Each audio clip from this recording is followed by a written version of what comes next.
Assalamualaikum warahmatullahi wabarakatuh. Syukur alhamdulillah kita persembahkan kehadiran Allah yang Maha Kuasa. Pada pagi hari ini pertama mengadakan daring kuliah melalui internet untuk mahasiswa Persada Bunda. Buku-buku wajib ini membongkar mitos keilmuan barat yang saya tulis sendiri. Ini adalah tesis saya di UIN Susta Riau pada tahun 2001. Ini 2003 selesainya. Ini adalah merupakan tesis yang dijadikan buku, dapatlah 2 buah buku. Nah, inilah sekarang jadi bahasan dan sekaligus menjadi buku wajib bagi mahasiswa Persada Bunda. Baiklah Bapak Ibu serta saudara-saudara sekalian, dalam kuliah pertama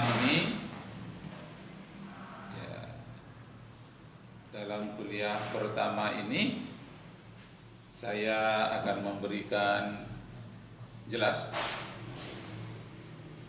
saya akan memberikan kuliah secara khusus, ya, ada 2 ya. Nah, beritahukan kepada teman-teman Anda ya.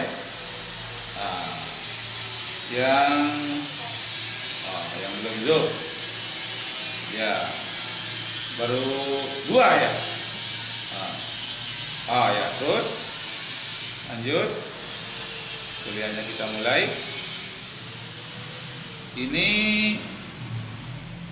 masih ingat tugas kuliah kita itu? Yang pertama tentang kerangka berpikir. Masih ingat? Betul. Pertama kerangka pikir keagamaan. Yang kedua?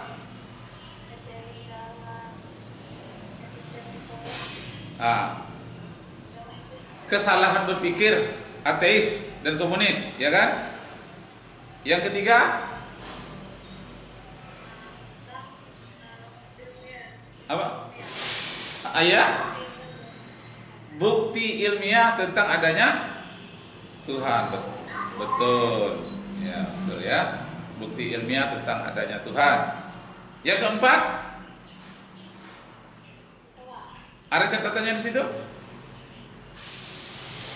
Ya, coba lihat. Beritahukan teman-teman.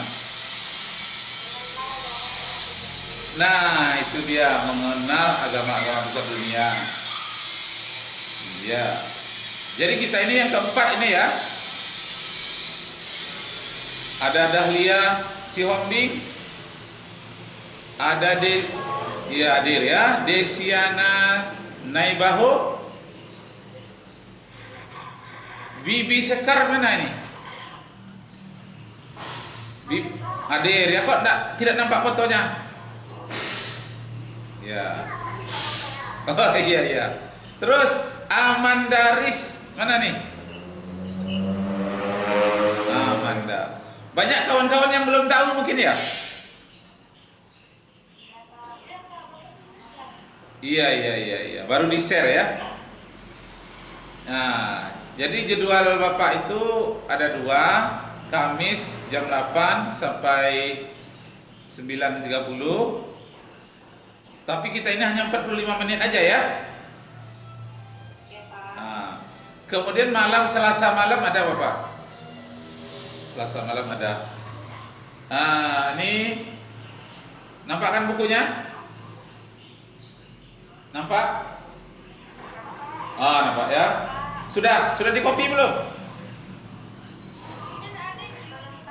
Ini yang buku Bapak ini harus di copy aja. Ya, ada di copy. Yang belum masih bisa copy ya? Masih bisa. Ini dia. Judulnya Membongkar Mitos Keilmuan Barat. Nah, sekarang karena kita baru pertama mencoba ini, kita ulanglah dari awal sedikit ya. Dari tugas pertama. Apa judulnya? Judulnya apa yang pertama? kerangka berpikir keagamaan. Nah, ya betul, Bapak uraikan kira-kira 10 menit ya. Intisarinya.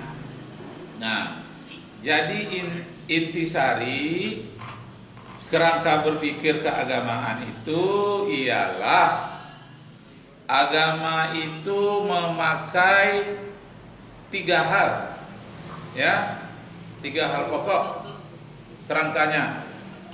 Pondasi agama itu kerangka berpikirnya ada 3, ya. 1, memakai akal sehat, itu dasar itu. Yang kedua, memakai ilmu pengetahuan atau sains atau fisika, kimia, biologi. Nah, itu dipakai kerangkanya. Kemudian yang ketiga, memakai kerangka naluri, ya, naluri atau fitrah. Nah, 3 inilah. Jadi akal, sains, naluri fitrah. 3 inilah kerangkanya. Wah. Ini ada yang masih pakai helm. Baru datang mungkin ya. Lanjut ya. Yang nomor 1 tadi ya. Ya, nomor 1 kerangka berpikir agama itu gunakan akal. Jadi ungkapannya, tidaklah diterima, tidaklah bagus agama seseorang yang akalnya tidak baik, dan tidak berlaku hukum agama bagi orang yang tidak berakal. Tidak berakal itu ada beberapa macam. Ada karena idiot, bodohnya. Ada tidak berakalnya karena kecelakaan, otaknya rusak, maka kewajiban agama tidak ada pada dia. Bisa juga karena akibat minuman keras, ekstasi, akalnya menjadi rusak, maka hukum agama tidak berlaku pada dirinya. Jadi yang tidak berlaku hukum agama itu, pertama, orang mabuk sampai dia siuman, orang yang tidur sampai dia bangun, anak kecil sampai dia balik atau dewasa. Jadi ukuran dewasanya, kalau anak laki-laki itu biasanya 12 tahun ke atas atau 10 tahun ke atas. Anak perempuan lebih cepat dewasanya, umur 9 tahun ke atas. Nah, bagi anak-anak tidak berlaku, bagi orang gila rusak otaknya tidak berlaku hukum agama, bagi orang yang mabuk, bagi orang yang tidur, anak kecil sampai dia dewasa. Jadi agama itu dengan agama beriringan, akal dan agama. Kalau dalam bahasa Arabnya al-aklu wad-dinu atau ad-dinu ma'al akli. Agama itu beriringan dengan akal. La dina liman la akilalah. Tidak berlaku hukum agama bagi orang yang tidak sempurna akalnya. Nah, itu akal pertama, fondasi agama. Yang kedua, fondasi agama itu adalah ilmu pengetahuan. Ilmu pengetahuan sains, fisika, termasuk ilmu falak. Kenapa? Karena dengan adanya sains, orang bisa menuju arah Ka'bah, arah kiblat, ya. Kalau tidak ada ilmu pengetahuan, orang tidak tahu mau ibadah arahnya kemana, kiblatnya kemana. Jadi perlu ilmu pengetahuan sebagai dasar untuk memahami agama. Kemudian yang ketiga, dasar untuk memahami agama itu adalah naluri kemanusiaan. Bagaimana naluri itu? Semenjak dari kecil manusia sudah punya naluri minta dilindungi.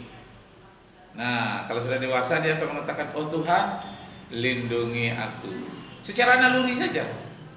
Kadang-kadang otak belum sempat berpikir, ilmu pengetahuan panca indera belum sempat melihat, tapi dia merasakan.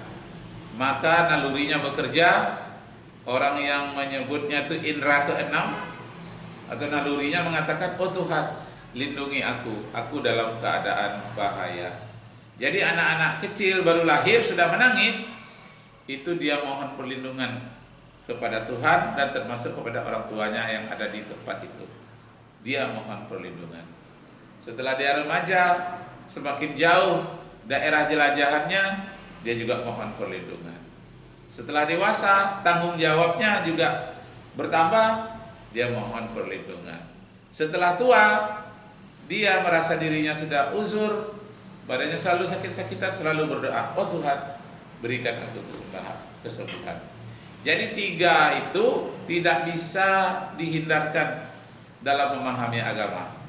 Akal yang sehat, sains, ilmu pengetahuan, ditambah dengan naluri. Nah, itulah kerangka dasarnya untuk memahami agama. Dan ketiga-tiganya ini tidak boleh bertentangan. Antara akal dengan agama, dengan sains tidak boleh bertentangan. Sains dengan naluri, manusia tidak bisa bertentangan. Nah, ditambah lagi ada yang keempat. Apa dia? Kitab suci. Ya, seluruh agama mempunyai kitab suci. Ya, kalau di Hindu nama kitab sucinya Weda. Kalau di Buddha kitab sucinya Tripitaka. Kalau di Kristen kitab sucinya Bible atau Taurat dan Injil. Kalau Islam kitab sucinya apa?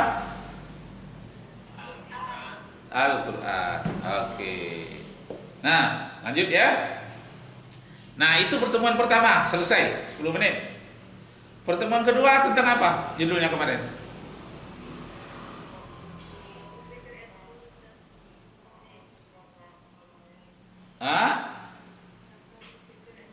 Oh iya, kesalahan cara berpikir ateis dan komunis. Ya. Jadi ateis itu, sebelum ini juga nih kita terangkan. Ateis dan komunis itu kesalahan berpikirnya, ia terlalu mengandalkan panca indera. Jadi dia tidak percaya kepada Tuhan karena tidak terlihat oleh panca indera. Mana Tuhan itu tidak bisa diraba katanya, tidak bisa dilihat, atau Allah Bapa itu tidak bisa dilihat. Kalau dalam agama Yahudi Hashem, Allah Bapa tidak bisa dilihat, berarti tidak ada. Nah, bagaimana orang-orang beragama itu menjawabnya? Tidak semua yang tidak bisa direkam oleh panca indera itu tidak ada. Misalnya angin. Angin nampak atau tidak oleh panca indera? Tidak nampak, tapi ada atau tidak? Ada. Nah, itu kesalahan orang ateis. Menurut dia kalau tidak nampak itu tidak ada. Padahal angin tidak nampak, tapi dia ada. Bagaimana kita tahu adanya? Gejala-gejala yang ditimbulkan oleh angin, termasuk angin puting beliung, angin yang kita menghembus tangan kita, gitu. Tidak nampak, tapi terasa. Nah, jadi kesalahan orang ateis itu dia hanya percaya yang nampak-nampak saja. Padahal angin tidak nampak. Kemudian yang kedua, sentrum listrik nampak atau tidak? Sentrum tidak nampak, hanya yang nampak kabel-kabel saja. Sentrumnya ada di dalam tidak nampak. Tapi ada atau tidak sentrum itu? Ada. Nah, ini kesalahan berpikir ateis. Dia menganggap yang kelihatan oleh mata saja yang ada. Kalau tidak nampak, tidak ada. Nah, ini suara Bapak ini. Ya, kalian dengar. Nampak atau tidak suara Bapak? Tidak nampak kan? Nah, tapi kedengaran. Jadi walaupun tidak nampak, pasti ada. Orang ateis menganggap yang nampak saja, yang kelihatan yang ada. Karena Tuhan itu tidak kelihatan, bagi dia Tuhan itu tidak ada. Itu kesalahan berpikir orang ateis. Nah, jadi kita bisa menerangkan kepada generasi muda, adik-adik kita, anak-anak kita, bisa kita terangkan bahwa kerangka berpikir ateis itu kelihatannya seakan-akan ilmiah, padahal tidak ilmiah sama sekali. Itu yang pertama. Yang kedua, yang ateis itu bagi dia dalam hukum sebab akibat itu tidak ada batasnya. Jadi kalau kita tanya kepada orang ateis, mengagetkan kita, orang ateis, kamu tidak percaya kepada Tuhan? Tidak percaya katanya. Lalu alam ini siapa yang menciptakan? Tidak ada yang menciptakan katanya. Jadi yang tidak logisnya itu, masa yang tidak ada bisa menciptakan yang ada, sedangkan yang ada saja susah untuk menciptakan yang ada lainnya. Ini yang tidak ada sama sekali bisa menciptakan yang ada, yang begitu teratur, begitu hebatnya, mulai dari matahari, umpamanya matahari, Merkurius, Venus, Bumi, Mars, Jupiter, Saturnus, Uranus, Neptunus, Pluto. Semua itu yang disebut dengan tata surya, anak buah matahari, berputar begitu sempurnanya. Bisa diukur sehingga bisa diramalkan kapan terjadinya gerhana matahari, kapan terjadinya gerhana bulan. Mustahil ada yang teratur begitu dahsyatnya kalau tidak